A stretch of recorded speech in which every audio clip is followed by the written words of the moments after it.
What's going on, guys? Welcome back to another Antler and Feather Co. podcast, the podcast for new and adult onset hunters.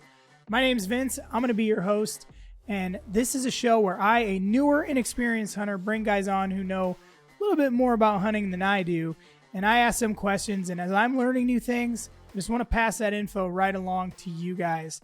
So this week, we have Ryan Pledger from Infinite Hunt Outdoors. If you guys don't know who Infinite Hunt Outdoors is, they are a newer channel to Instagram. I believe they started last November. They're real big on YouTube. Basically, they have a bunch of guys in a bunch of different states, and they hunt just about everything. They all have varying levels of experience with different game species. Their content is great. I love to watch it. Ryan, who I have on tonight, is a fellow believer.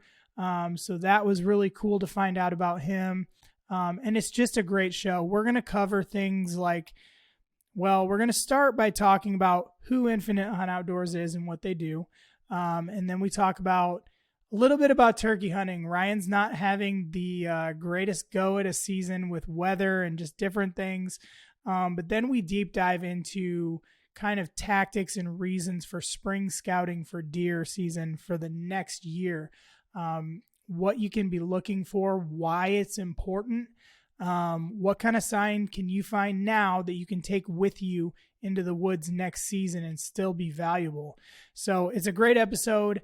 I'm really excited for you guys to hear it. All right, guys, so please help me welcome to the show from Infinite Hunt Outdoors, Ryan Pledger. Ryan, how you doing today, man? Doing good.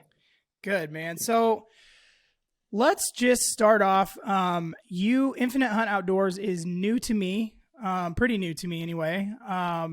So let me know about what's Infinite Hunt Outdoors all about, because I see you got guys all over the country in different states. You guys are hunting dang near everything that's living.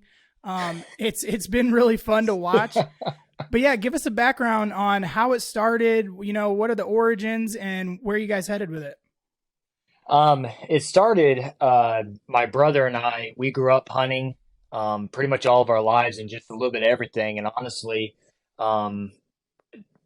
deer, turkey, and stuff like that, bow fishing was never any of them. It was honestly a lot of squirrel and some duck here and there and stuff like that. But, we always loved it, loved the outdoors. And, in November, about the beginning of November of 2022, my brother called me and said, "Hey, I'm wanting to start a YouTube channel about hunting.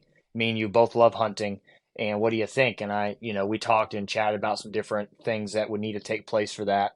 And about mid-November, we basically kicked it off. Mm-hmm. And we started it with just me, my brother, and he lives in Kansas. He's part of the Kansas team, and his best friend there, Casey Sparks, and they do a lot of duck hunting and bow fishing. Casey is huge into fishing. It's like that's all he does, it seems like half the time. But he so we started it there in November. By that time, I had already tagged out on my buck. Other people that we were kind of didn't really know where it was going to go. And from there, it was like, you know what? We have family that lives in other states, and they're actually our family. It's my brother-in-law and father-in-law. Okay. And they hunt like crazy, and they're in Texas. And I was like, why don't we see if they would be interested in just being a part of it? Don't know how much they want to be a part of it or not, but we'll see. So we called them, and they said, "Man, we're in. We would love to do that." And so from there, it kind of grew. And we had 2 guys in Kansas, 2 guys in Texas. I was by myself at the time in Ohio. And then actually through social media, Go Wild, I met a guy named Michael Conley. Okay. And he's in Northern Ohio, and we met on social media, just chatting about deer hunting and stuff, and found out that we both went to the same church, different states, but the same religious, I guess, church, Baptist church. And we were all involved in the same things. And I was like, dude, this is perfect. We're all involved in the same thing, have the same mindset, and we love deer hunting. So let's meet up. So we met up and scouted a couple times. So then that became all 3 teams in Ohio, Kansas, and Texas. And so that's kind of where it started. But we've only been started since mid-November. And it's been rough, a lot of learning. Honestly, a lot of YouTube videos, watching things and trying to figure out how this thing works. So, yeah. But yeah, I mean, Infinite Hunt, when we chose the name, um, my brother is actually the one that picked the name, and he chose it, and then kind of pitched it to me.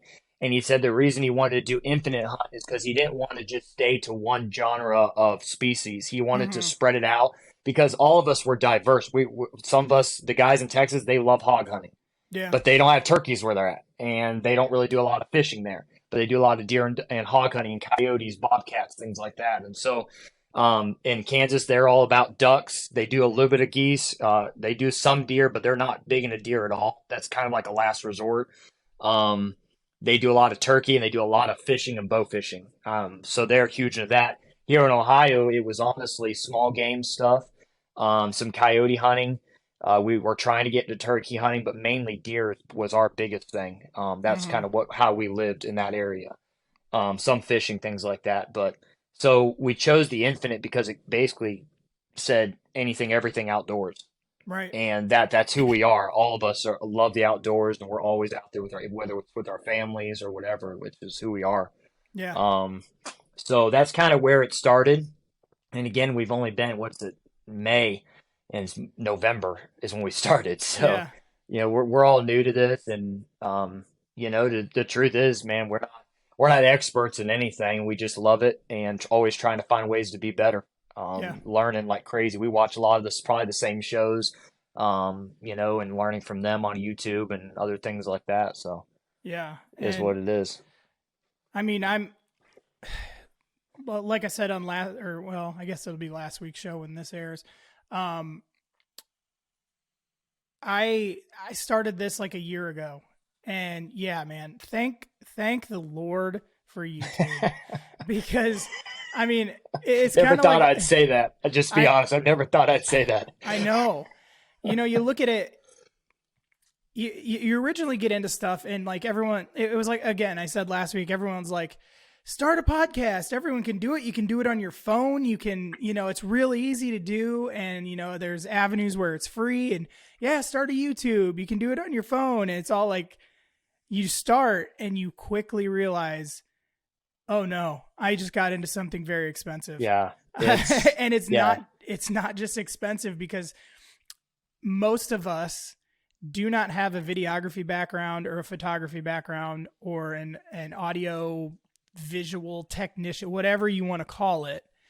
And you end up, because, as much as we're a community, and we're not like, I personally don't look at it as like my channel's competing against yours. We're all in the correct. outdoor Yeah, space. We all offer different absolutely. perspectives, but at the same time, you want your stuff to be better and better for Yeah, yourself. That's a natural progression for anybody who's passionate about anything. You don't stay stagnant, and yeah, you quickly realize your phone camera works really well for close up selfies. When you're trying to do other things, then you got to get a better camera. And then you're like, oh man, how do I use this? And then you've got to get yeah, editing software, and you've got to get, a microphone. Then you got to learn how to EQ audio. And it's like, holy crap, what did I get yeah, into? Like, I just yeah, wanted to share my love for the outdoors. And now yeah, never in a million years would I think that I'd be doing everything I'm doing with the equipment that I'm doing it with. So yeah, all of that to say, thank God for YouTube, because, as bad as social media and YouTube and the internet and everything can be, it's also such a powerful tool if you use it correctly. right. And I mean, I'm sure you'll agree, like, the amount of things that I've been able to learn from other people, Oh man. Yeah, I just would not be able to figure out on my own. yeah. It's been crazy. Actually, to be honest, up to this point, we have two GoPros between everybody. So Mm-hmm. six guys, there's only two GoPros, and I don't even use mine half the time, honestly, because Yeah. it just is what it is. Everything's done on cell phones. Even all Yeah. the editing is all done on our cell phones right now. Yeah. Now we have plans, and I've got another camera for the first time that I'm going to be able to use and stuff. And so, we're growing in that area, but it's amazing what you can do with the technology that we have. Even just what's in your hand is just crazy. Absolutely. Yeah. Um, but all of us are learning like crazy. My father-in-law himself in Texas, he's only been hunting for 7 years his entire life. Mm-hmm. Like he just started 7 years ago when my wife and I were dating. I was like, "Hey, you want to go hunting?" And he was like, "I've never been before," So we just went Yeah. hunting, and then he fell in love with it, and that's just been it. Like that's it. Right. Myself, uh, one of the guys in Kansas killed a deer this last year, and that was his first deer ever. Like he had never Really. killed a deer before, and it was a crazy situation. My brother had killed a deer before and went out hunting this last year, ended up hitting one with his truck. It's just like Oh, no. it just totaled his truck and everything. So but it's just this year I started bow hunting for the first time ever. I've never Oh, bow hunted really? for until this last season, No my first kidding. season, and never bow hunted, never hunted on public land until this last season, and I started saddle hunting this last season. I You did all just three of poured it all those. on. Dude, if you're gonna go all in, go all in. Oh man. Is I what it wouldn't is, but it. I wouldn't have recommended that over the top. I Yeah. mean, hey man, but you got it all out of the way. That Dude, and it was great. Like everybody had success, and what's amazing to me, and I praise God for it definitely, is when we started this thing. I don't know why our YouTube channel is growing the way it is. I really don't. I don't you guys are, understand it. yeah, I saw you guys are like, We're at I mean, pretty, 718 right now, and we've that's been doing about 100 subscribers a week right now. that's insane. Yeah, I'm I at don't get it. 148 and I've been doing it for like, I mean, not a year, but like I get maybe one subscriber maybe a month. Yeah. And I think I think with the if this is the right term, the advent of YouTube Shorts, that when I was doing shorts, I saw a big uptick. There, I don't know if it's still that way, but that I gained a lot of followers through that. But this is the same reason I don't do Go Wild. I want to.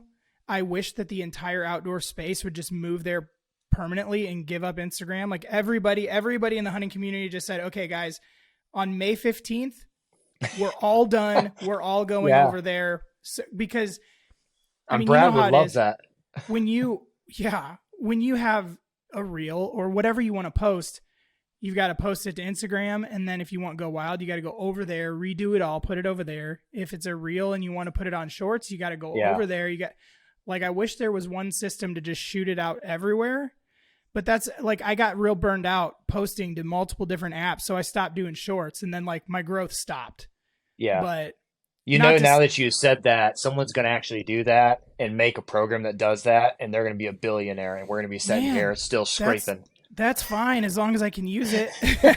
but no, back to you guys. I saw, cause that's what was confusing to me. Cause I'm like, I'm pretty certain that you guys are newer in the cause I being in the game, like I see, when new people pop up and start getting involved and we all try to support them and get them up. And then I saw you post something like 750 or I don't remember what it was, but I thought I saw 750 and I'm like, I thought maybe you guys had a YouTube channel for a while and you just started Instagram. And I'm like, how did they grow that fast? Like, that's awesome. Yeah. So when we started, everybody in our group had already tagged out for their deer for the year.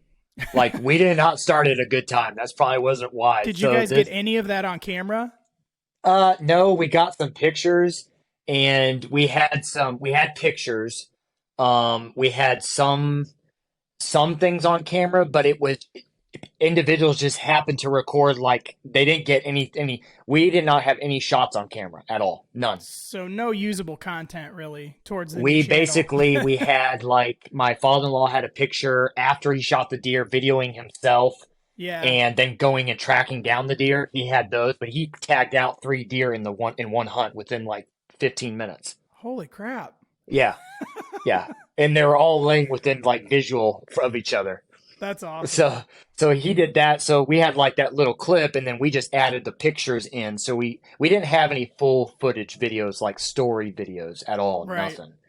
But we just had a lot of little stuff. So how that worked, I honestly don't know. And what we did is we started with, about once a month, we have a video chat with everybody. Mm-hmm. So all 6 guys, we get on and FaceTime. And we started out and we said, hey, we're strictly YouTube for right now. Just strict. Mm-hmm. We got to figure this YouTube thing out. and we watched tons of videos trying to figure that out. And the algorithm, how to post things, what to name it. The naming of a video is everything for YouTube. You can Yeah. name it what it is and describe it, and they'll never send it out, and no one will ever view it. But you name it a certain way, or 2-word names and hashtags, and all of a sudden we got videos even today that had 1,300 views on it within minutes.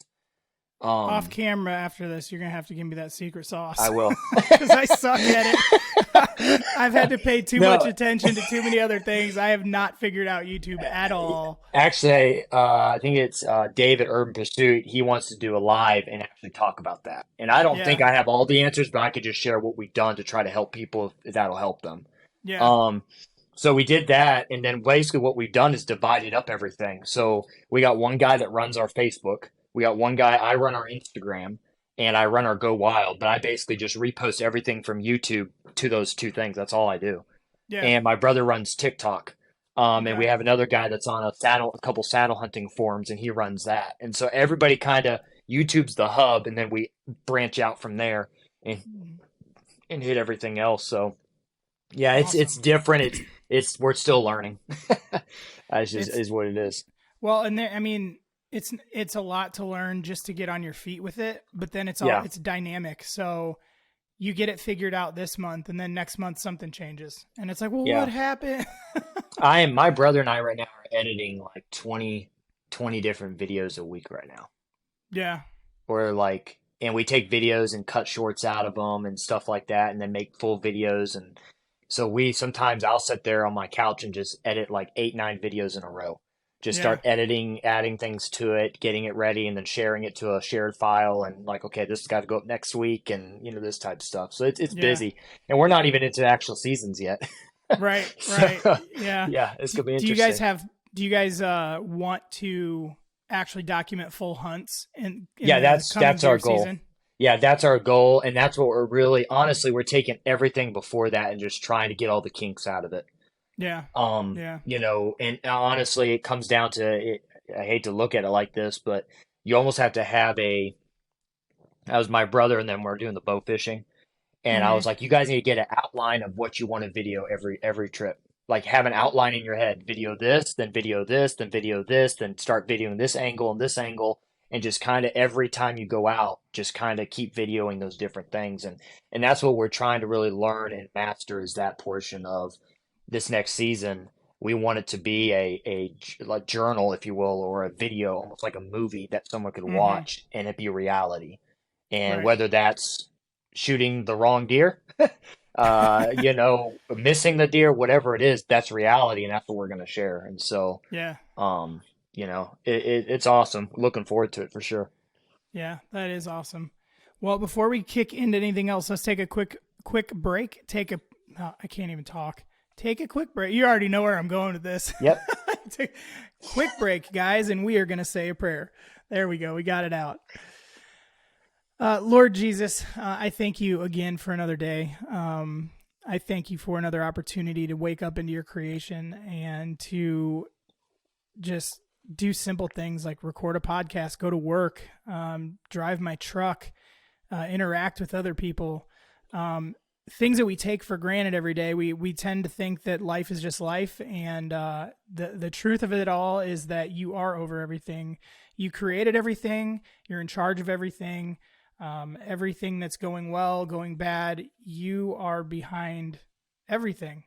And you, as scripture says, and not to take this out of context, but you are working everything for our good.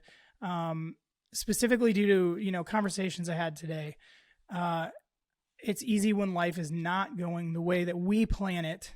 It's not easy for us to remember that we can plan all we want, but ultimately you've already got it figured out. You already know what's next. And you are with us at all times. And we thank you for that. So my specific prayer this week is just to help us all see the evidences of grace in our lives, the things that we take for granted, the things that we think that you're not involved in. Let us look a little deeper so that we can see you through those things and ultimately use those moments to glorify you every second of our life. I want to thank you for Ryan and his life. I want to thank you for everything that's going on with the team over at Infinite Hunt Outdoors. I love what they're doing. And again, they're only doing it because of your grace. And so I just thank you for him. I thank you for his time. And I ask that you'd be with us the rest of this conversation, make it educational, make it fruitful, entertaining, all those good things. Ultimately, use this podcast first and foremost to reach as many of your people as you can through it. This podcast is here to glorify you and to glorify the creation that you have brought forth. So we thank you for everything. We love you, Jesus, and we ask all this in your great name. Amen. Amen. Okay, so before, I feel like I want to talk to you a little bit about your deer prep in the spring. But before we do that, because I think it's going to be abbreviated, let's talk turkey just for a minute. Okay. Yeah. We were kind of talking earlier. You planned on really chasing turkeys for the first time this year, but that's not really happening. So kind of explain your situation and where you're at in your turkey hunting journey. So I've seen a lot of turkeys in the woods just out deer hunting, but never actually went turkey hunting. And so started watching, like with deer hunting on public land, started watching a lot of the Hunting Public show, turkey hunting and stuff, and trying to pick up some things, and decided, honestly, probably for a lot of the our channel's reasons, was like really wanting to expand some things. And so decided to try to pick it up and see what I could do. This is supposed to be my first season, got my tags, everything planned out. Been working on pod call and some mouth calls and stuff, which are pretty hard to do, but we'll figure it out. And but so just kind of working on those things. I was supposed to go out this Monday, yesterday, and turkey hunting, but just because of the weather and stuff, it was supposed to be pouring rain all day, but it was not going to rain close here to the house in Ohio. And so I have a public land that's near me, but it doesn't have turkeys on it, and you're not allowed to turkey hunt. So it kind of, puts it out there. So we went scouting all day yesterday, but I got till the 21st of May. So I'm really hoping. The one place I know where there's turkeys, because I see them every year, and there's a lot of them, is about an hour and 45 minutes from me. It's a property I hunt about that far away. So I'm going to try to get down there at least once, maybe twice, but I don't know what I'm going to run into when I get down there. Because I'm not down there every week. So, I mean, the neighbors could have shot a bunch of them and chased them off the property. I don't know. Right. Yeah, so. Well, I would say with having limited time and with I'm assuming you're not super, super confident calling yet. Less is more. Correct. Yeah. Yeah. and for sure. And like I said on Instagram, remember that when you hit your pot call or you go to use your mouth call and it squeaks or it squeals, a real hen sounds like that a lot of times. Oh yeah. Like, it is funny. Like I've said before, you have all these national championship callers who are just immaculate, and it's like, I feel like the hens need to take lessons from them. Like the hens need to like watch a YouTube of like Paul Butsky and like Mark Drury and Bone Collector. That's how we're supposed to sound? Yeah. Seriously, because I mean, they sound wonderful to the human ear and what we think a turkey should sound like. And then you get out there and you're like, man, you guys need to take lessons worse than I do. Not to get off topic on that. This last year had a buck for the first time ever.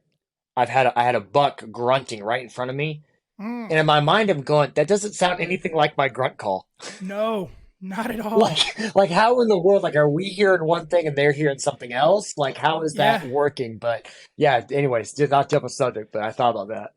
No, you're absolutely right. Because I remember I got the Woodhaven Intimidator, and that's what I still use. And I got it because of the Hunting Public was running it. And it's the one where the tube, extends, and it's like, you like, and like they're getting real loud, and I'm like, this sounds mean. This sounds great. Yeah. And then you're absolutely right. You get out there and you hear, yeah, and you're like, my other grunt tube that like you can slide it to like the young buck setting.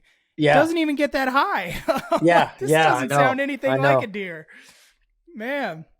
So speaking of deer, You had mentioned you went out, you did some scouting. You are a pretty seasoned deer hunter, from what you've told me. What kind of things now, as a newer hunter, I've hunted deer for 3 seasons. Really, I would consider it 2 because season 1 for both deer and turkey, they were such a disaster. I don't even know that you could count them. Like, I was never actually hunting because I was screwing up so bad.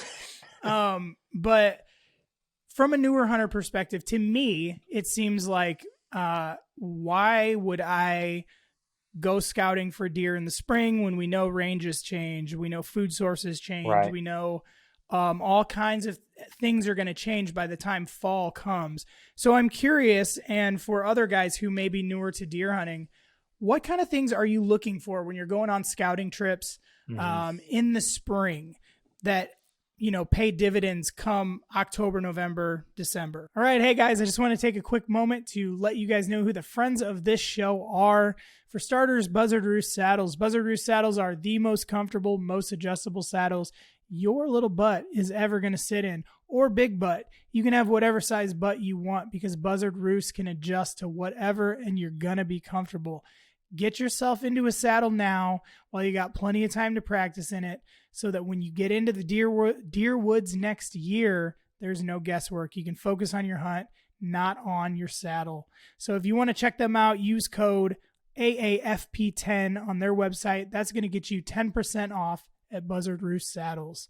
Secondly, Our Grounds Coffee Co. Our Grounds Coffee Co. is the official coffee of the Antler and Feather Co. podcast. During the summer months, I tend to kind of shy away from coffee. I like more cold, energizing drinks, but I still get my Our Grounds in, especially when you get into the fall, into your hunting months, into the cold months. Coffee is a staple in my diet and my survival, and there's no better coffee to drink than Our Grounds. Not only is Ed brewing great coffee, but he also gives back to conservation. That's a huge focus of Our Grounds Coffee Co. And I think any hunter would appreciate that and want to get behind it. I want you to try it. Go to ourgroundscoffeeco.com. Use code all caps AFCO. That's going to get you 15% off at Our Grounds Coffee Co. Thirdly, More Innovations. More Innovations is a 3D printing company. They print archery related gear that basically, for guys who are working on their own bows in their shops, they have a lot of different caddies that attach to your bow press. He's got things for the wall to hold arrows and other tools. He's got caddies to hold your threads and your different things like that, so you don't lose them. The last thing you want to do when you're working on your bow is lose some kind of small little spring or O-ring or whatever the heck is on there. More Innovations stuff will keep it all in one spot so you can get your bow back together and get back on the archery range. Check them out. Use code all caps AFCO10. That will get you 10% off at More Innovations. Adams Precision Archery. Guys, I got it right here. We finally got the AFCO fanny pack in our hands. Let's see if we can get to focus on that bad boy. Dude, these arrows are sweet. The build quality, I've gone over my arrows. I just got them in today, but I went over all of them. The build quality is second to none. Their arrows are built absolutely just bulletproof. They're great. I went with the RIP TKOs. I went with AAE Max Stealth Vanes in a multitude of colors. But they're just awesome. They look awesome. They shoot awesome. Like I said on Instagram, it's not a fashion show. You're a bow hunter, but you can also be a bow hunter with some pretty sweet looking arrows. So check out Adams Precision Archery for your arrow builds, for all of your other archery related needs. If you guys want to get the exact build that I have here, you're going to ask Dustin for the AFCO APA fanny pack build. He'll get you hooked up with that. If you use code all caps AFCO10, that is going to get you 10% off your AFCO fanny pack build, or any build you want to do. Possibilities are endless with Adams Precision Archery. Check them out today. And last but not least, Quick Camo. That's QUIK Camo. They have leafy suit stuff. I really like their hat, their gloves. Like I've said before, the hat has a flip down mask, which for me has been awesome. I don't like having neck gaiters over my face. You can't breathe. Your jaw hurts. You start fogging up your glasses, all kinds of stuff. Their gloves and their hat, I really, really like. Very good quality. Their leafy suit is a leafy suit. It's great quality. It does the trick. It looks great. It's comfortable. If you guys want to get yourself into something like that, especially for turkey season, I recommend them. Use code all caps AFCO10. That'll get you 10% off over at quickcamo.com. And finally, if you guys want, make sure you're checking out antlerfeatherco.com. That's our AFCO hunt apparel website. We have shirts, hoodies, girls, youth, kids, whatever. We have all kinds of stuff over there that I think you're going to really like. AFCO just recently turned a year old, so if you want to use code THANKYA10, so that's THANKYA10, that'll get you 10% off your order at our website. I'd greatly appreciate it. It supports the podcast. It supports Antler Feather Co. And, I just appreciate all you guys. So check it out if you want to. And as always, thank you guys for listening to this show. And we are going to dive back into our content. Thanks again for listening, guys. Yeah. I'm also, especially on public land, I've been pretty much up to this point. If you saw the bucks that I've killed, they're nothing to really talk about. I've got they're two. all something to talk about. Buddy. I've got two decent ones that here in Ohio, but before that I lived in Florida, so they're small little dogs there.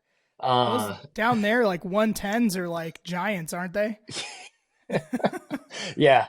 But this last year is where I really knuckled down. Last season, before I started hunting public land, I really, really dug into the scouting part. I had never really dug into that. Now, I know how to find deer, but that's easy. You just find a trail and you follow the trail till you find beds, and then you set up. But most of those are does that you're finding. Mm-hmm. Digging into finding that mature buck is something that I currently am still learning, honestly. It just is what it is. But the reasons for going out in the spring, yes, you're right. They do change as spring. The property I hunt in southern Ohio, I'll get big, massive bucks on camera all spring. Yeah. When they get their antlers in August, even September, a little bit into September. But for some reason, as soon as October hits and the leaves start changing and the leaves start falling, those bucks completely just disappear to the back of the property, and they don't come out for nothing. Yeah. It's like they know their security cover's gone, and they're gone as soon as that happens every year.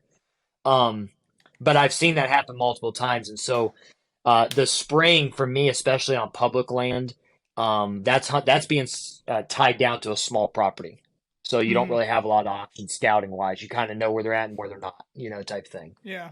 And when we go into public land, the reason we go in the spring, one, is to bust through bedding areas and not have to worry about it. Right. Because we're not concerned about the deer running out and not coming back. It's going to be 5 months before we come back at all. Yeah. We're looking for doe bedding, where they're consistent at. So like on one piece of public that we scouted yesterday, I'd already knew from past season 2 or 3 different doe pockets, and I needed to make sure they were still where they're at. Mm-hmm. So I went right back to those spots, hammered that right away, found the trails, found the beds, tons of hair shedding in it, dry beds, even though it had been raining, there were some dry beds we found. So I knew those deer were still in there, and knowing that that doe pocket's in there, and that most likely a lot of them are going to drop fawns here soon, that's something that I need to know for the next coming year. The secondary, go ahead. Before you go on for there, can you explain a little bit about how you're finding doe beds? There's a lot of times when I'm out there, and I think I've begun to grasp finding bedding for myself. But I remember there was up until last season, there was a really difficult learning curve for me to you look at something and you think it might be bedding, whether it's laid down grass in the middle of the wood, whatever it is. Right. You speculate, maybe that is it, but then you start second guessing, or maybe the wind is blowing it over. How do you positively like you mentioned, like finding trails, following them, but how do you positively ID this is a bed of a deer, whether it's a buck? Obviously bucks are not going to have multiple, it's different. Yeah. But for a newer guy, how can they positively ID that this is a doe bedding area that I can pay attention to, I can drop a pin on? So of course, every deer, this is my opinion. I don't even know if this is true or not. This is my opinion. You go from one property to another, and the deer are doing different things. Similar things, but different because their habitat's different. They're growing up around different diversity. And so in the property that I'm scouting over here, there's a lot of fields, and those are very obvious deer beds. When you walk in and you see this whole patch of grass right in the middle of nowhere, it's just bedded down, and there's a trail coming right to it, you automatically know it's a deer bed right there. When we are looking for deer beds, we do a lot of e-scouting. We're looking at the diverse. We're looking at that transition point where it goes from big woods to small timber, really thick cover to where you're almost crouching down. I feel like I did a leg day yesterday scouting. We did 7 miles yesterday. Yeah. And you're basically almost on your hands and knees half the time getting underneath stuff to get in there. You follow trails like that in there, and this is what I was taught. I picked this up, I believe, from the hunting public, but don't quote me on that. When you are looking for deer beds, specifically does, you'll see a heavy trail, trail. I mean, if you look at some of the videos I put on Instagram yesterday, it looked like a cattle trail. I mean, just hoofprint. I mean, just mud lines of footprints going in and out of places. A lot of times that's does, and deer, and sometimes you'll see buck prints, and they're obviously like 3 times the size of a doe print when it comes to their hoof. But most of the time, that buck has his own little path that either intersects. So you have does going one direction, and he crosses them. But his is not going to be as worn as noticeable, especially a mature buck. He's slipping around everywhere, and he's not going to, unless it's the rut and he's really after him, he's not going to walk right down that main trail all the time. You're going to see him more often his own in a less trodden down path. And so when we find a thick path, we look at the e-scouting, we're looking at our phones going, okay, we're in tall woods here. Here's a big, heavy path. We know it's a lot of deer coming down it. Where's that thick cover at? We find that thick cover, and we know, okay, it's an obvious thick cover. There's a path going right down the front of it, parallel to the thick cover. It's going right down the front of it, and then there's hardwoods on the other side. So let's go into that thick cover. Let's follow these trails in there. We just follow them in, and deer beds, the more I do this, the more obvious they are. Even from a distance, it's like, ooh, that looks like a bed from right there, and you're 10 yards away. You haven't even looked at it yet, but just the obvious looking at it. It will amaze you. It will amaze you how these deer can get underneath stuff. And in your mind, you're going, how did they get in there? It's just, how did they, especially when it's a buck bed, you're going, how did he get in there? This is a massive buck, and he's in here somehow. But they do. And I mean, low hanging branches, things like that. You look up underneath and you start seeing matted down leaves. What I do is I look in it, and a lot of times you'll find hair, and sometimes you have to look pretty good. Sometimes you have to, because they're getting out of their winter coats right now, we found beds that you could get a handful of hair from. Really? They're because they're shedding that much. And then the possibility of, they're carrying. And so right now they're doing a lot of grooming and stuff like that to themselves. And so that's going to, we found spots where even in the trail, there was clumps of hair just laying there in the trails. I mean, so you start looking, and that really, when I see a bed and I'm going, this looks like a deer bed, it's in a perfect spot. They feel protected in this location. Everything's matted down the way. We just had a rain, so there's a lot of dry spots. So that was an automatic. There was a deer laying here. And then you look for hair. You start seeing hair, and that kind of gives it away that, oh, yeah, here's a deer. Now, the hair part is interesting because we've been in beds where the hair is, an inch, 2 inches long, but then you'll find some that are 5 inches long. Dude, that's a buck. Gotcha. And a lot of time that bed is on its own. The doe beds, you'll find one. If you find one and you say it's a small bed, it's probably a doe. If you start looking within 5 yards of that, you'll probably find 4 or 5 more right there. Yeah. And that's what happened yesterday is there's one video, I don't think I posted it yet, where we counted like 12 beds in one spot within like 5 yards. It was just like, oh, here's one. Oh, here's one. And we're sitting there looking over and there's another one right there and then another one right there. So that tells you where the does are at. Now, knowing the does are there, we start looking at cover. We start looking at the wind direction. Now, wind direction, of course, changes every day. We start looking at the higher ground vantage points, and that's where we go to look for the bucks because Okay. they're going to put themselves in a very tactical situation of being able to have cover where they're laying down. A lot of times we find a buck bed, they've got thick cover to where you can barely see through it behind them and clear as day vision in front of them, right underneath something, but they're clear as day vision and usually have one or two quick paths in two different directions heading out. And Mm-hmm. I've seen some buck beds here this year that's like, how did that buck get in there? It's just that Yeah. it's that thick. But you get in there and it's an obvious big deer, big body deer, and the hair is just everywhere and it's long. And then Yeah. and a lot of times you'll see because they spend a lot of time there, you'll start seeing the buck scat and the Yeah. difference between a doe and a buck scat. So you'll start seeing that. The bigger the buck scat, the bigger a lot of times the bigger the buck. It's not a definite, but that is a tactic you can use. And so we start seeing all that stuff coming together is huge. Um, Mm-hmm. Another thing that we found yesterday is right outside a lot of the doe areas that we found, and we found the beds, is there's a lot of heavy community scrapes right outside those things. Mm-hmm. The rubbing in his area gets thicker, in that area. Right outside on the transition line outside of a doe bedding area, you'll see a lot of buck action that took place Mm-hmm. this last season. And so that kind of all that stuff, it all comes together. It's not one item, in my opinion. It's not just one thing that's obvious. It's everything coming together and really trying to understand that herd, that pocket of deer. Now, bucks during the rut are going to move everywhere. But Right. knowing where those pockets of does are during the spring and being able to bust through, see sign from last year, we found four different what we believe are shooter bucks right now. Just because we found their tracks, they made it through the season. It just rained, and these are fresh tracks we're finding, like they happened this morning type stuff. Yeah. And some of I don't know if you saw the one photo I put up of the The four different print tracks that we found. or yes. Yep. Okay, all those tracks were more than a mile away from each other Really. in completely different areas, completely different situations, and two of them were big as our hands. Yeah. I mean, so you Yeah. start finding something like that in the springtime, then that kind of gets you, okay, there's something here.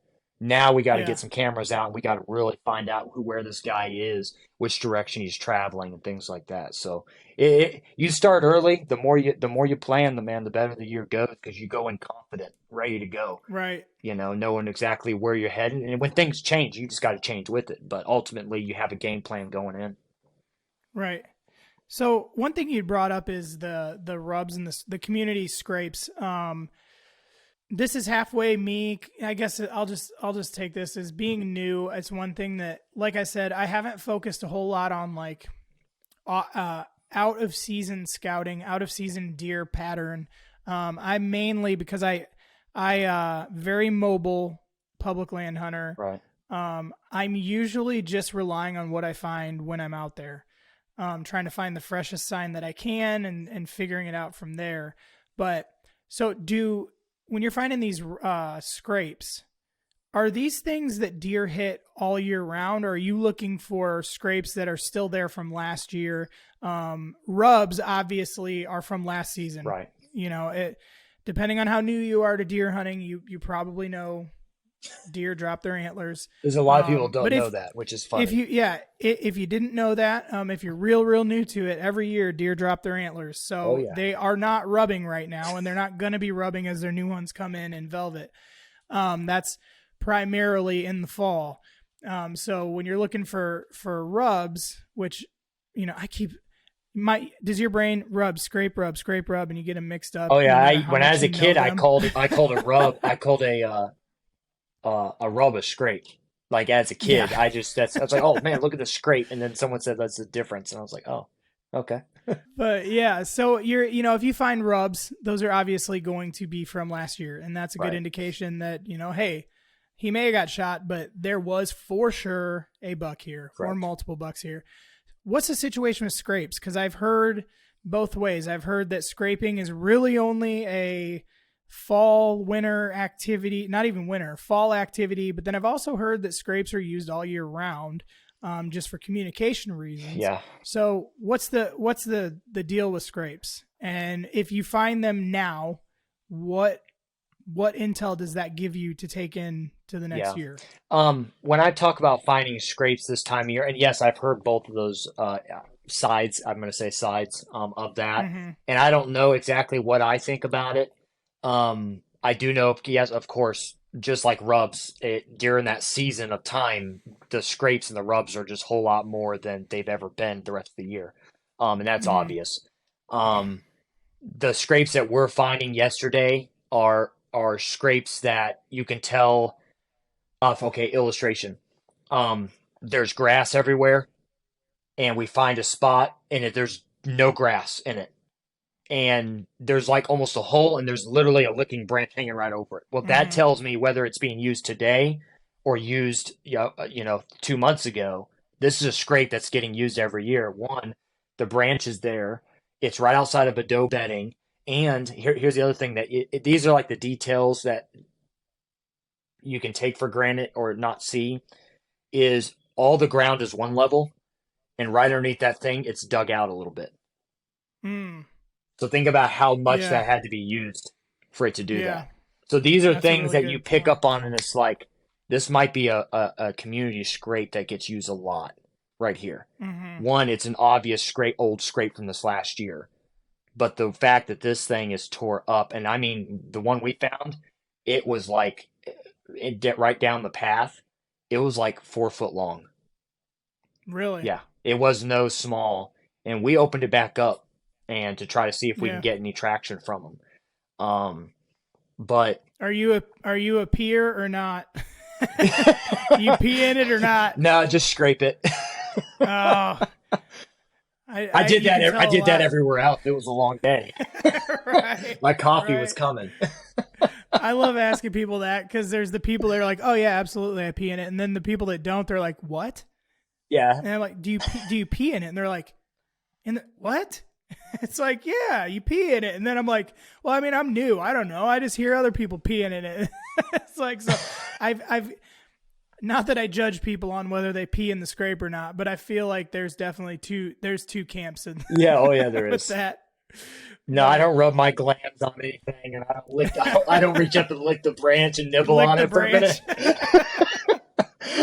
No, none of that. I've never heard of anybody interacting with the branch, and I've also heard from who I would consider Dr. Grant Woods from Growing Deer TV. I've talked to him about this, and I think he would caution against touching that branch because that's where the magic happens. But I wonder what happens if you. I mean, I guess they would know it's a human scent. That gotta be differentiate, but you never know, because here's the thing: who's ever licked a licking branch? If you're out there right now listening to the show, what does it taste like? And if you have any data on licking a licking branch or not, please come on the show and let's talk. Well, about or that, or rubbing your head on a rub. I mean, try that out. See how that goes. Right. Come on. It may be the next big thing. You don't know. Oh yeah. I mean, people do some pretty crazy come out with some stuff. Hats that people can wear out hunting to help out. Oh yeah, it'd be instead of you can have like, just don't go during gun season. We'll make sure it's a hunter orange, color. Yeah, hunter orange helmet, and it can hold your hydration like those beer hats. But then we can throw some antlers on it, and there you go. I think we're onto something. Forget the guy who's making the app that distributes social media stuff everywhere. Yeah, we're the ones that are going to be billionaires.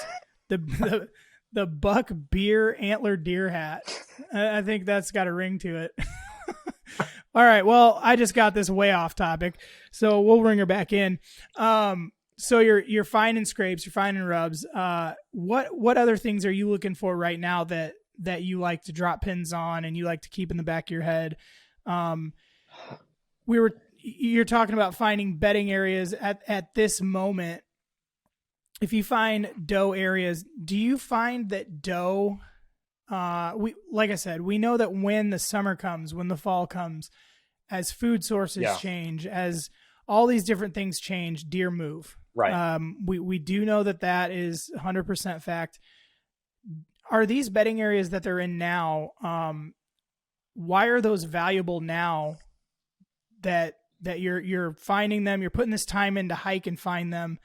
What does that tell you, or how do you use this intelligence into your game plan come, say, October? Yeah. In that time frame. Well, there's two types of, from what I found, and again, this is all circumstantial in the area that I'm looking at, because every area is different. But there's some beds that we'll find beds that are in areas that's kind of, why are these beds here? Right? There's no food source around. They're away from water. So why are these beds here? Right? Is it the cover? Yeah. What is it? But then we'll find other bedding areas, and I think these are the ones that we really say, okay, this is where we're coming back to. You look in the area, it's great cover. They've got an easy water source, and like the one area we found yesterday, dude, white oaks everywhere that had dropped acorns like crazy. Okay, that is a like exclamation point pin on Onyx for me. Right. Because that is these does that are here are probably going to stay here because they know they have field right here to go in to feed. I see browse all throughout this place.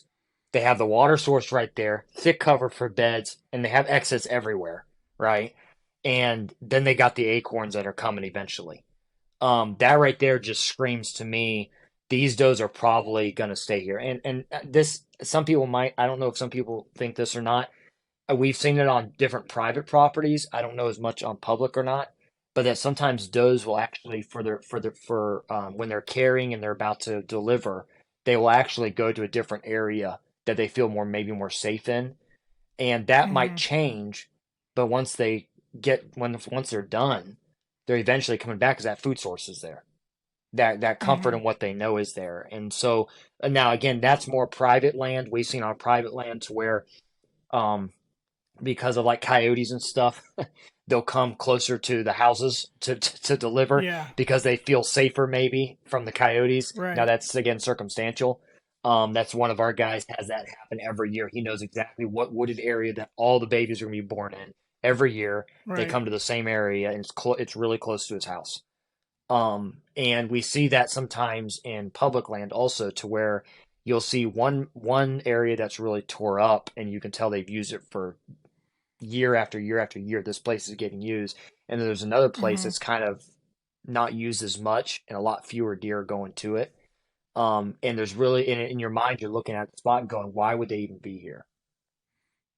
Sometimes it's that transition of they're going here because they feel safe, even though it's not really what they want. It's there where they feel safe, but eventually they're coming right back here because the evidence is there that every year this place is getting tore up by herds of does coming in. And then bucks, of course, making their routes around closer it gets.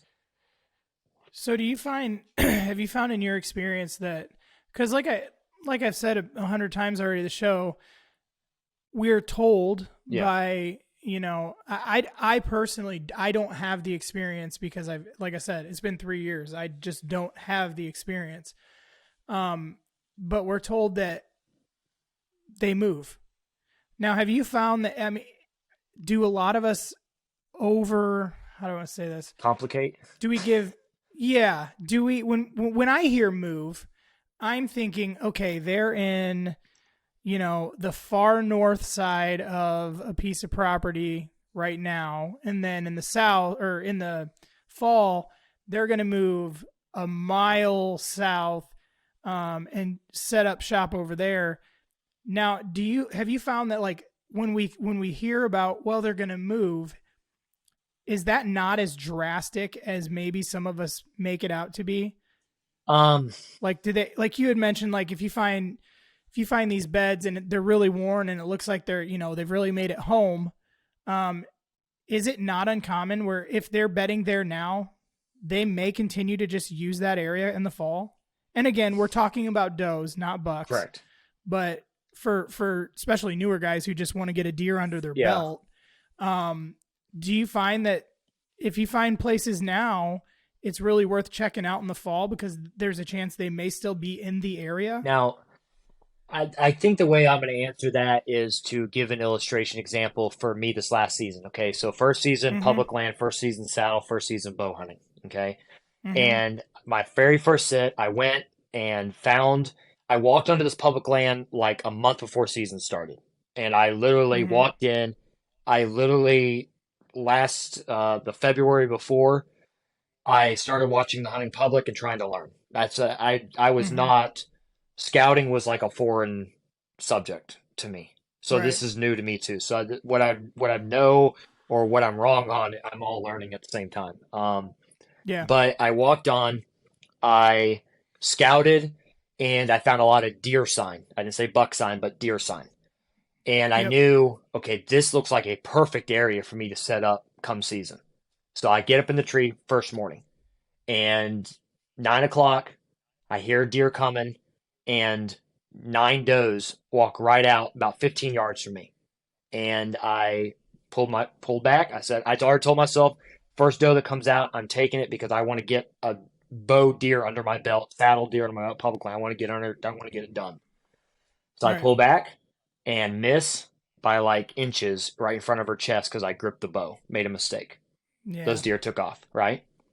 The very next Monday, I go right back to the same spot, same exact tree, and shot at another deer about the same time at like 20 yards and missed. She ducked right over the top of it, right Mm-hmm. underneath it. The third week, I went right back to the same spot, different tree within like 5 yards of where I was at the previous Mm-hmm. week. Now, these are not things that you're supposed to do, but this is what I did. Yeah. Um, We and all do it. Nobody admits it. yeah, You know, like don't hunt the it's one same of those thing things twice where, all year. It's like, yeah, right. yeah. And meanwhile, if you really saw what we all do, we all, everybody does Yeah, exactly what we tell other people not to yeah, do, and then we exactly. just don't tell them that we do So it. I get up in the tree, and a doe walks out, walks like 7 yards facing me. I'm right over the top of her. I shoot, goes in what I thought was a perfect shot. Ended up being a gut shot through the top, right out the guts. It missed all the vitals apparently. Um, Mm, 20 over 24 hours of looking, never found her, never recovered her. I went out the following week, and there were still does coming by. Now, why in the world were mm, they that pressured and still walking by like they do every morning and every week? yeah. So I think we do overthink things. I've heard people say, you spook a buck, again, the right scenario, you're probably right. The right pressured area, you're probably right. But we've heard people say, you spook a deer and they're going to run to the next county. I don't think that's as Yeah. true as we say it is. I think it does Yeah. happen in some ways. I think that buck maybe might, or if we start talking about bucks, they might avoid that area, but they're not moving to another county. This is what they Right. know. Their mind is Yeah. already thinking these does are coming into heat. I got to stay around here. I got to get back Right. to them. Type thing. And then they're traveling, and Yeah. so um, I do think we overcomplicate things sometimes. Um, Going back to the doe bedding, situation, uh, I, I do think that they can move. Does are more likely not to move than bucks are because they're Mm-hmm. creatures of habit. Literally, when it comes down to it, um, they don't have the survival instinct that a buck has. Like he's a totally Right. different mindset. Right. If you want to put it that way. But to think that they move, drastically, they might move 100 yards, to another area because they feel like it's Yeah. better at that time, but they're not going to leave a food source. And that's probably the biggest thing is if you find all their essentials, just then set up on that. They're going to be there. Yeah. You're seeing the sign. They're going to be there eventually. And just Okay. keeping an eye on that. That's what I have found. And again, this is a year into public and, you know, it's successfully 4 or 5 years into deer hunting. So it's Yeah. not like I have, decades under my belt and I know everything. I'm learning as I'm going every year. Yeah. But that's literally what I found, at least on this piece that I'm on. Um, it's a pretty good sized piece, and that's what we're Yeah. seeing. Well, I wonder how many, like, the reason I'm at, like, I wonder how many newer guys, myself included, because I do this. You get into an area, and for one reason or another, you spook deer. You finally get there. You finally have deer come out. You think, all right, I finally figured it out. And scenario like you just mentioned, deer come out. either they peg you or you shoot at them and for whatever reason they spook. Well, because of what we're told, the likelihood that I'm going to go back to that area is not good. In my mind, I'm thinking, dang it, I screwed this area up. Time to move on. And then you move on and maybe you don't find anything. You're having a hard time finding stuff and you don't revisit that area. And I'm asking because it makes me wonder now, like, maybe you would be better off. Like, if they looked dead in your eyes and saw you and, maybe that's a different scenario. Right. Yeah, absolutely. Again, like you said, when we're specifically talking bucks. Oh, yeah. But it's a completely different ball game. Yeah. When you're hunting a buck versus you're just deer hunting. But I wonder for does, if you're just, you're a meat hunter or like myself on public land, I just want to fill the tag. Yeah. I don't have enough time in the game to get picky. I'm going to fill the tag however I have to. But yeah, I wonder how many times like you go out and you start searching for deer sign. You don't find anything. You're all upset. You think they moved to the next county. And the truth of the matter is maybe they're still just right where they were. And because you're not going back there, you're not looking there. That's why you're not finding the sign. Right. Yeah. It makes you wonder. I do think that we, at least in my experience, most of my greatest stories are not typical stories. Like I literally, I've like, if I've had success, it's been at the time that everybody's like, nah, you'll never see anything. And then I see something, I'm going, well, I saw it, like my buck I killed this last year. It was 76 degrees outside. Ugh. 76 degrees. And at the end of quick, October. Yeah, I did real quick and about died doing it.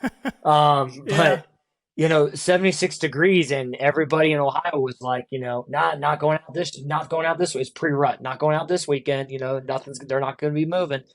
So I went out that morning. No, I didn't see anything move. I didn't see a squirrel that morning. But that afternoon I thought, you know what? I know where they're bedded and I know they have water back there. So I'm going to get back closer.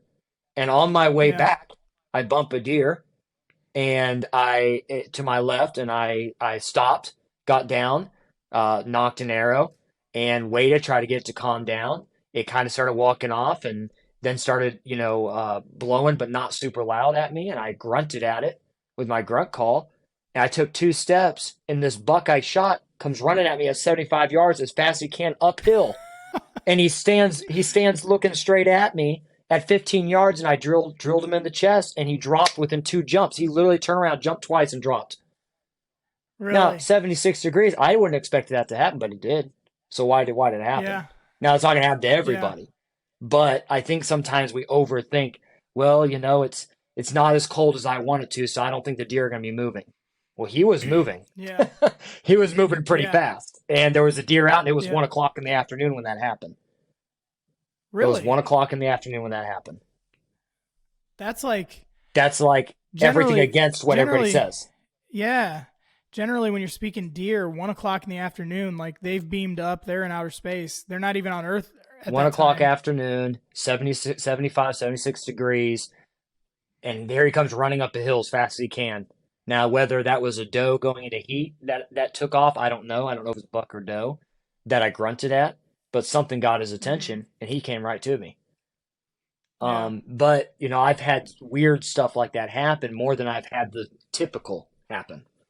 Yeah. And so I do think sometimes we, I say this on a lot of our videos, you can't, and everybody says it, you can't kill them sitting on the couch. And I absolutely believe that. If it's deer season, get in the woods. Just you and that's the way you're going to learn. You're not going to learn sitting on the couch either. So if you're going to learn, you might as well just get out there and figure it out. And that's what I try to do. That's what a lot of our guys try to do. Again, we make all the mistakes that everybody else makes, and we don't know everything. But you're not going to learn sitting on the couch. So might as well get out. Well, that especially as a newer guy, like I think we have a tendency to look to guys who are very well established in the deer hunting world. And it's like anything else. Like you wouldn't, let's say I want to learn quantum physics. I'm not going to go ask a 4th grader to teach me quantum physics. I'm going to go to the expert in that field. Absolutely. So we tend to do that with hunting. So we're going to watch the hunting public, which they, especially in the beginning, like they put off the vibe of, it's not that they're not experienced. I mean, if you know the story of those guys before they created the hunting Right. public, it's not like the hunting public was a new thing, Correct. or not like they're new hunters, but we look to them. We look, a lot of guys look to Michael Waddell. Right. A lot of guys look to the Drurys. A lot of guys look to people of that caliber. And we try to formulate our own plans based on what they do.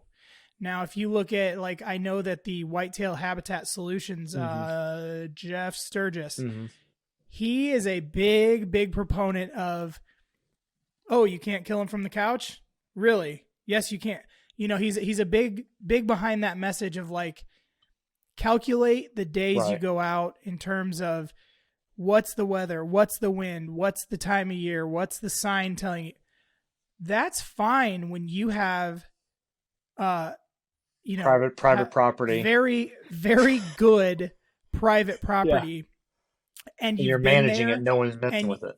I mean, you've got cameras everywhere. You manage it. You know what deer are there. You know that you've been growing deer to a certain caliber.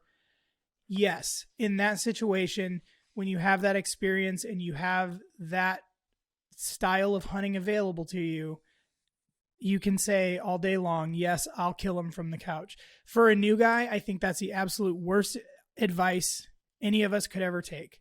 I think you're exactly right. You need to be in the woods, and you know what? You're probably going to screw a lot of hunts up. You're probably going to blow a lot of deer out. You need to do that, because one thing, when I had Dan Infald on, I had asked him about how aggressive is too aggressive for a new guy, because we tend to, like I posted the other day, don't be so afraid that you don't allow yourself to even hunt. Correct. We tend to be new. We don't want to get in the beds because we're not that experienced yet. So we stay so far out, we're not even in the game. I was laying on them yesterday. And Dan, I took a nap, man. Dan basically told me, and I don't remember if this was on the show or off the show. He told me, you need to be bumping deer right now. As a new hunter, you need to understand, go into it saying, this is a learning experience. Be okay with not filling your tag right now. You need to go in and bump deer, because that's going to tell you where they are. That's going to tell you, you want to question where a bed is. What does a bed look like? Bump one out of one and then go look at it. And yes, you need to be in the woods. That's how you're going to learn. You need to screw up. I have an example for that when we get second. So last season I set in the morning, and again, new piece of public, and I'd only really scouted not even like a quarter of it, and that's where I'd been hunting. So I thought, you know what, I'm done. I got a couple hours. Let me just slip out here, just kind of scout a little bit before I leave. So I went out to an area, started walking down a path, and saw from the path I was on, I saw a rub, from in the distance about 30 yards away. So I started slipping out through there. It was down by a creek area. So I started slipping out through there, and sure enough, a doe stands up and sees me and bounces off and then stops, and I crouch down. Next thing I know, another deer stands up and another deer stands up. Okay. Yeah. So I'm like, oh, wow. I'm like right in their bedding area. I had no idea. Like, I was like, oh, okay. Oops. So, but in my mind, I'm thinking, I know exactly where they're at now. I know an area. These guys are safe. It's like, noon, and these guys are right here, so I'm good. Yeah. So then fast forward, I didn't hunt their deer in gun week, and everything. And I went hunting there after that, and I'm up in the tree, and right before dark, right, like literally 50 yards from that trail where I bumped all those deer, the biggest buck I've ever seen on public land stepped out. Okay. In my mind, visually looking at him, I have video footage of him, and I showed a couple people, and they said, yeah, maybe 3 years old, and I'm thinking, I think he's more 3.5, 4 years old. Like, he looked pretty big, like he tall rack, wide. His tines were, good 6-7 inches, type thing. I mean, it looked like a big body deer.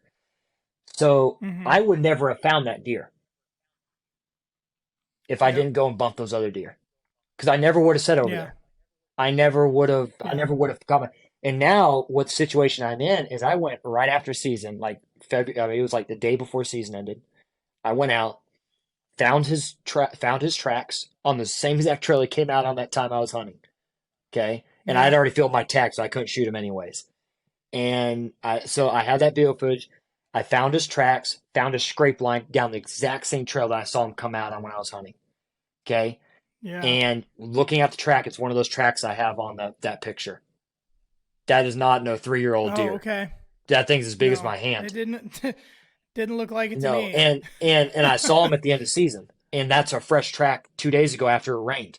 So I know he's still Yeah. there. So me, like you said, being nervous about bumping deer, you got to bump them because I never would have found Yeah. that buck, and it put me in the right situation to know, oh, hey, here's another bedding area right here. Okay, Right. and we went back to yesterday. There's beds all over the place still. They didn't move.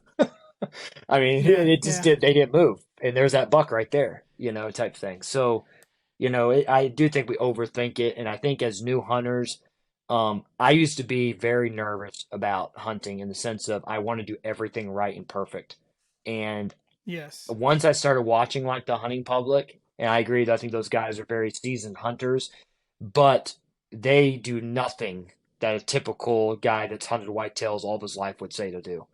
They are like Right. they do a lot of the similarities, but man, they really they really attack and put on the pressure, and they're not afraid Yeah. to get in after them and put pressure on them and get a lot of stuff done that way. And I think that's a tactic that, as a new hunter, if you could do anything, it's just you're going to make mistakes, and even if you had a shot at one, if you're a first year bow hunter like myself, you're probably going to miss anyways.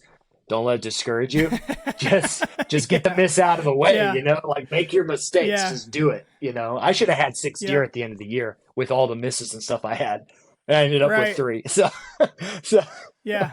it is what it is. Yeah. And I mean, one little thing I'd add to that is like with the aggressive, if you're really new, and you're learning woodsmanship, don't mistake us talking about aggression as being tromping through Yeah. the woods, running through the woods, being Careless. stupid. Yeah. Because what I think is the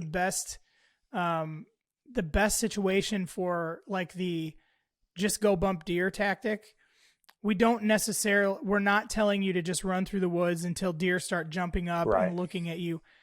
When you're bumping them, you want it to be a situation where you're walking softly, you're still quiet, you're not making any jerky fast movements. You want the deer to kind of just hear or sense something like, wait, what is that? You want to see them run off without them seeing Correct. you or having the opportunity to look at you and be like, that is a human, that is a Right. hunter. You don't want to bump them that way because in that situation, that may screw yourself, it may screw you up a little and worse. that's a lot on the location too, because like the hunting ground that I'm talking about in my situation, we bumped a deer yesterday, but we're walking on the walking trail. Well, that deer sees people all the time. You know what I mean? So in that type of situation, and that's another reason why we do a lot of spring, and end of season stuff, late season stuff like that, of just really getting in there, right in their beds, because if you're gonna bump them, that's a good practice time for any new hunter.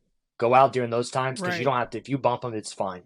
If you're a little loud, it's fine. They're gonna be back. They're not leaving and going to the next county. You've got 6 months, 5 months before the season starts. They'll be back, and so, yeah, I think that's a big, big thing that if there was a new hunter, I would say you need to start and go scouting, like get a lot of the kinks out during the off season. Learn. Well, that leads to, I'm going to start this. This is a new part of the show that I should have done from the beginning that I'm not, but this is how I want to end every show. What is, and you may have already answered this, so if you did, just say we already answered it. What is one thing that you would tell a new hunter in terms of being successful? What is your best piece of advice for the guy who is going into his first year into the woods after deer after really anything. But we'll stick with the theme of deer hunting. Yeah. What's your best piece of advice for a new hunter? You don't have to spend thousands to do it. I know that sounds very simple, and there's probably 1,000 different things we could talk about to tell a new hunter. I started hunting with a single shot, a New England firearm 12 gauge, and $100. That's all I spent. That and a deer tag Yeah. and cheap camo from Walmart here and there, or no Yeah. camo at all. Sometimes I've had personally I've had, and we've done a couple episodes on a series called Hunting on a Budget on our YouTube channel, because we've had a lot of hunters like, this whole, especially saddle hunting. I can't afford it, so why even go hunting? Man, dude, Oh, it's a huge barrier to dude, entry. Yeah. I've never hunted out of saddle until this last year. If I had one day to hunt every year, then I was lucky, but I just had my Yeah. single shot 12 gauge and a couple slugs, and I'd go to the woods and kill a deer. Now, I'm not going to say a buck, but kill a deer. And I have killed bucks also. Yeah. But you don't have to go out and just get into it. When you get into it, then you get a love for it. And when you get a love for something and a desire for it, you'll figure out ways to get what you want, get what you need to do it. But just get out and get started. It's just, that's my father-in-law. I took him hunting when my wife and I were dating. It was in Texas. It was 30 something degrees, 32, 31 degrees, something like that. And it was sleeting. It was nasty. I didn't want to go hunting. What a great first I didn't day. want to go hunting. I almost tried to talk him out of going hunting, but he wanted to go. And we didn't see a thing. We were freezing. On the way out, a buck stuck his head up, and that was it. He was hooked. Yeah. As soon as he saw a deer, he was hooked. Okay? And from there, man, he figured everything out. Just, how can I do this? Yeah. How can I do that? But he went into it with just what he had already at his house. I mean, it wasn't like, I got to go out and get this. So I think if I was talking to a new hunter, my first thing would be, hey, you ain't got to spend a lot of money. Just get out there. Just get out there and learn. And once you get that, man, then you can start building your armor of gear, if you will. But just get out there, man. Don't hold off. I think that's actually a much better answer than I could have even come up with myself, because you could have answered that in a million different ways in terms of tactics and, learn this first, learn that first. I think that you nailed it for a person who has not been in the woods yet, because if there's a lot of barriers to entry in terms of not knowing how to get a tag, not knowing that you need tags, not knowing where to go. But ultimately, for a lot of guys out there, I've said it before, I'm not going to pretend I'm not a millionaire. When I first started, and even still, I still look to brands like XOP and look to, I have my own opinions on camo that I've formed from myself, and from other guys just listening. Like we see people in Sitka, we see people in all the top name brands, and we're like, okay, so that's what I need to hunt. And you go look it up and you total it up and you're at $14,000 and you're like, well, I'm not hunting. I'm not going to hunt. But no, you nailed it. Get out there. Guys have killed deer in plaid shirts and blue jeans for Dan hundreds of years. Man. Well, not hundreds, but yeah, Flannel. He's one of my him and Cody DeQuisto. Cody DeQuisto, I mean, he even crosses the scent barrier because he's got dreads. Yeah. So if you know anything about dreads, he's not washing his hair. Yeah. And he sits 7 feet off the ground. Yeah. Okay. But, no, I'm glad. I'm really happy that you answered that way, because I think a lot of hunters find the monetary investment to be a huge put off. And they think they can't do it because they don't have an extra $1,500 to get going. And can I say one more thing about that? This is not everybody, but maybe this will help somebody. Is when I got into hunting, of course I hunted just with what I had, but now I have a lot of name brand stuff. And this is between my wife and I guess, on this, but I've told her I will not spend my actual paycheck that pays our bills to buy hunting stuff, because that pays our bills. So in that, I had to find ways to do it.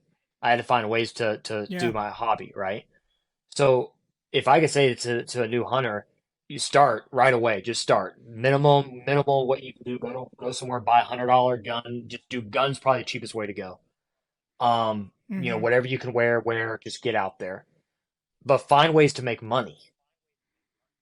I Yeah. I tinker a lot, and I mean I got 7 different turkey totes up here that I weave together and I sell, and I may take that money Yeah. and I put it right back into hunting.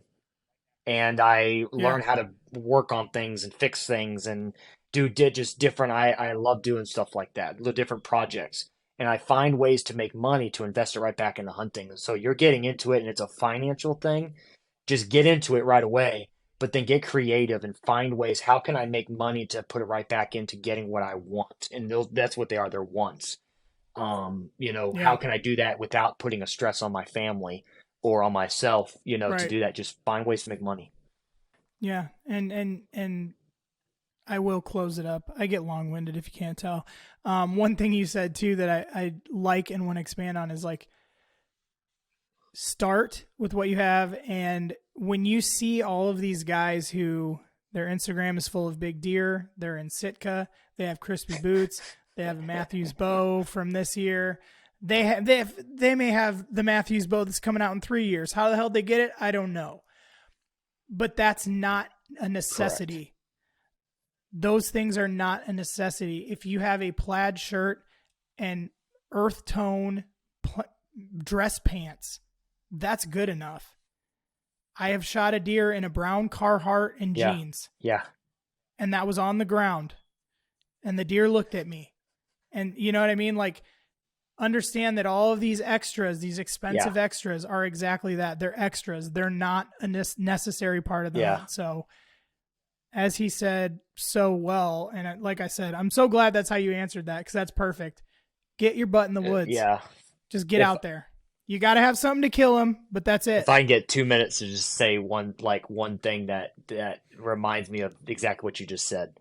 I moved here to Ohio, and I moved from Florida 6 years ago, and I knew nothing about hunting up here. Didn't know where to hunt. I'm brand new to this area, and Mm-hmm. I will come up and buddy of mine at our church was like, "Hey, I got 2 acres of hunting property in southern Ohio. Do you want to go hunting?" And I was like, "Yeah, sure." I threw on some jeans. I threw on the thickest jacket I could find because I'm up north now and I'm freezing. You Yeah, need to I be know. warm. Yeah. And I grabbed my single shot 12 gauge and got my tags and we went. I had one day to hunt. One day. And I we went there. I sat down at a base of a tree. It was already daylight by the time we got up there. We got there late, just car issues. I sit down. I sat at the base of a tree. I just picked a tree. I was like, I guess this one. I hadn't seen the property. I was like, I guess this one. I sit at the base of a tree. Yeah. I get my phone out and I start looking at my phone and playing around on my phone. And I hear something and I look up and the biggest, what should have been an 8 point because he had a messed up side. I'm talking about in diameter hits. I'm looking at it right now. It's an inch and a half diameter in math easily to 2 inches. I mean, it's Yeah. massive, massive. But you can't even fit. I could barely fit my fingers around it. He walks straight at me, Jeez. nose to the ground. First opening day of gun season, the only sit I'm going to sit all year. And Yeah. I had my little single shot 12 gauge, and I shot him straight in the chest. Somehow it always happens that way. Shot him straight in the chest and dropped him, and that was my opening to hunting up north. What if I were just like, yeah, I don't want That's to get in the woods. awesome. All I have is a single shot 12 gauge, and I don't have any camo. Dude, I just went and Yeah. sat down 10 minutes. I sat there for 10 minutes. And that was the extent of my hunting for Yeah. that season. So Yeah. yeah, you just got to get out there, man. Just get out there, try it out. I promise you, your blood starts pumping. You'll be back. Oh, You'll be gosh. back. Oh, yeah. Yeah. So to sum it up, guys, the best advice that you're ever going to receive is right here on this show. Just run around the woods, bump deer, get in there, don't care. You know what? Wear your finest cologne. Who cares? Just get Forget everything else you ever thought you learned. Yes. Yes. Scent doesn't matter. No, guys, seriously. For those of you who have been in the hunting game that listen, which I know that's a lot of you guys, this stuff makes, you already know this stuff. But if there's one guy out there who's listening, who's on the fence, man, get in the woods. You're going to love it. You're going to love it whether you see an animal or not. As a Christian, and I'm sure you'll agree with this, just God created us to be out there. Amazing. And we can argue back and forth about, you shouldn't eat meat, you shouldn't hurt animals, you shouldn't do this and that. Whether you hunt or whatever, God created us as humans to be in nature, and you need to just get out and do it. Yeah. So, well, hey man, let's close it off on that. I think that was awesome. Where can people find Infinite Hunt Outdoors on YouTube, all of your social medias? Let them know how they can find you. Let's get you from 750 to 1150 by next week. Oh, all right. We're that's good. That's not going to happen. We got it. That won't happen. That's a big promise. But no, where can they find you guys online? Because I think you guys, you do have it going on. You guys are going to have some, from what I'm seeing now with you just starting out, I'm really excited to see what you have coming this fall. Yeah. I think it's going to be great content for one. And two, I think it's going to be an amazing learning experience for newer hunters to follow along with you guys. So let us all know where we can find you. So YouTube, Infinite Hunt Outdoors, and so you can look us up there on YouTube. And then from there, we're on it's all the same thing, but we're on Instagram, we're on TikTok, we're on Facebook, we're on Go Wild. And then for those of you that are in the saddle hunting forum, we're on there also. But yeah, you just go check us out there, just Infinite Hunt Outdoors. And we have a lot of different things coming, a lot of new content. Every season you could think of coming up is what we do. So you'll get a lot of variety of things throughout the year. That's what I'm most excited about too with you guys, is you're not tethered to deer hunting or to turkey hunting. If you like waterfowl hunting, Infinite Hunt. You like deer, Infinite Hunt. You like turkeys, hogs, small game, fishing. We gotta do some frog gigging as well. You guys, frog gigging. God, you're even getting into frog gigging. I have family down in Arkansas that get big into that. I have not gone with them yet. But I will. It sounds like a blast, except for the cottonmouths. I'm not real excited about that. But no, guys, make sure you check them out. They have great content, and they're only going to get better. I can promise you that. So, hey, if you guys found value in this episode, if you liked what you heard, if you learned something new, if you got something you can put into your hunting arsenal, please like, subscribe, share, all that crazy social media stuff. That helps us out. Again, call to action. It's going to be different this week. I like their YouTube growing. If you could follow us on YouTube, if you can find us, it can be tricky, I think. Look us up, Antler Feather Co. on YouTube. Subscribe to us over there. That would be awesome. And make sure you subscribe and rate and review wherever you're listening to this podcast, because when you do that, it helps the show get in front of more people. And when we do that and we grow the show, we can continue to keep getting great guests on the show, which ultimately is going to make you more deadly in the woods. So we will catch up with you guys next week. This is the Antler and Feather Co. podcast.